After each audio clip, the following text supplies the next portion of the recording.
প্ৰিয় ভাই আৰু বিশ্বাসী যুৱক, প্ৰেইজ দ্য লৰ্ড। আজি আমি ঈশ্বৰৰ বাক্যৰ পৰা আমি কথা পাতিম। গীতমালা 1 নম্বৰৰ আমি 2 পদটো পঢ়িম, কিয়নো আমি বহুতো সময় গীতমালা আমি পঢ়ি যাওঁ আৰু পঢ়ি গৈ আমি কিন্তু বহুত সময় চেষ্টা নকৰোঁ বুজিবৰ কাৰণে, কিয়নো ইয়াত যদি আমি গীতমালা 1 এতিয়া 2 পদটো যদি পঢ়োঁ বা বৰ ধুনীয়া এটা কথা কৈছে, যিটো কথা আপোনাৰ মোৰ জীৱনৰ কাৰণে বহুত আৱশ্যক।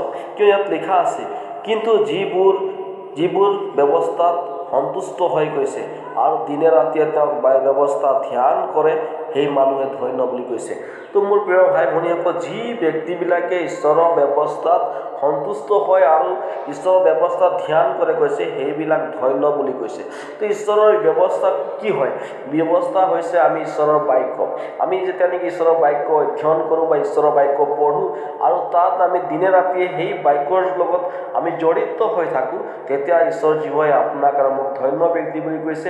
আৰু সেই যেতিয়া ঈশ্বৰৰ বাক্যৰ লগত জড়িত হৈ থাকোঁ, তেতিয়া আমি বহুতো কথা কোৱাত ঈশ্বৰ জীৱাই আমাক সহায় কৰে। কিয়নো আমি কম সময়ৰ ভিতৰত যদি ক'ব আমি ঈশ্বৰৰ বাক্য প্ৰচাৰ কৰিব লাগে কাৰোবাৰ মাজত বা কিবা কথা ক'ব লাগে, আৰু সেই কম সময়ৰ ভিতৰত আমি সেই বাক্য, যি বাক্য আমি ক'ব লাগে তাক আমি বিচাৰি ওলাব পাৰোঁ আৰু সেই ঠাইত প্ৰচাৰ কৰিব পাৰোঁ। কেতিয়া? আমি যেতিয়া দিনে ৰাতি ঈশ্বৰৰ বাক্যটো অধ্যয়ন কৰিম, তেতিয়া আমি কম সময়ৰ ভিতৰত ঈশ্বৰৰ বাক্যটো আমি ওলাই অন্যৰ আগত প্ৰচাৰ কৰিব পাৰিম বা অন্যৰ আগত আমি সেই বাক্যটো পঢ়িব পাৰিম। তো মোৰ প্ৰিয় ভাই ভনীসকল, সেইবাবে আপুনি মই ঈশ্বৰৰ বাক্য দিনে ৰাতি অধ্যয়ন কৰাটো বা ঈশ্বৰৰ ব্যৱস্থাটো আমি ধ্যান কৰাটো ঈশ্বৰ জীৱাই বিচাৰে। আৰু 2 নম্বৰ কথাটো কৈছে, ঈশ্বৰৰ বাক্য কৈছে অন্যৰ আগত কৈছে আমি ক'বলৈ সহায় কৰে। কিয়নো আমি ঈশ্বৰৰ বাক্য ক'ব পাৰিম কেতিয়া? যেতিয়া আমাৰ জীৱনত আমাৰ অন্তৰত থাকিব। আৰু কি আছে, আমি ঈশ্বৰৰ বাক্য যেতিয়া আমাৰ অন্তৰত থাকে, তেতিয়া আমি ঈশ্বৰৰ বাক্য আৰাধনা কৰিবৰ কাৰণে আমাক সহায় কৰে, আনন্দ যোগায় বা উৎসাহ যোগায়।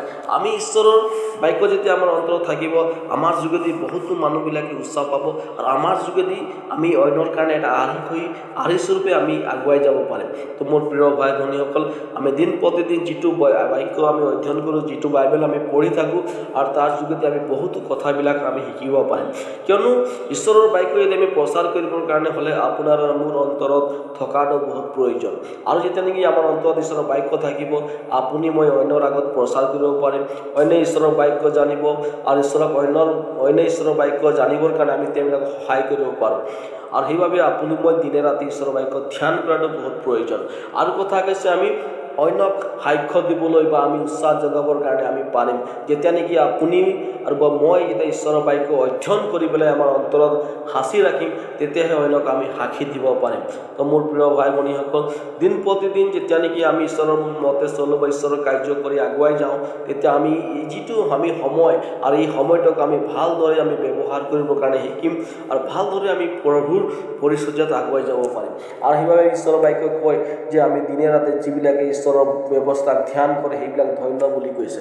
তো মোৰ প্ৰিয় ভাই ভনীসকল, আজি আপোনাক আৰু মোক ধন্য কেতিয়া ঈশ্বৰ জীৱাই ক'ব, যেতিয়া আপুনি মই ঈশ্বৰৰ বাক্য অধ্যয়ন কৰিম আৰু অধ্যয়ন কৰি আমাৰ অন্তৰত সাঁচি ৰাখিম, আৰু এই সাঁচি ৰখাৰ পিছত আমি অন্যৰ মাজত আমি সাক্ষী দিব পাৰিম, অন্যৰ আগত আমি প্ৰচাৰ কৰিব পাৰিম আৰু অন্যৰ আগত আমি আনন্দৰে ঈশ্বৰৰ বাক্য আমি বিলাব পাৰিম। তেতিয়াহে ঈশ্বৰ জীৱাই আপোনাক আৰু মোক ধন্য পাব। যদি আমি অকল পঢ়ি গ'লেই নহ'ব, কিন্তু আপুনি মই দিনে ৰাতি আমি অধ্যয়ন কৰাটো ঈশ্বৰ জীৱাই বিচাৰে। মোৰ প্ৰিয় ভাই ভনীসকল, এই সৰু বাক্য ঈশ্বৰ সকলোকে আশীৰ্বাদ কৰক। আমেন। প্ৰেইজ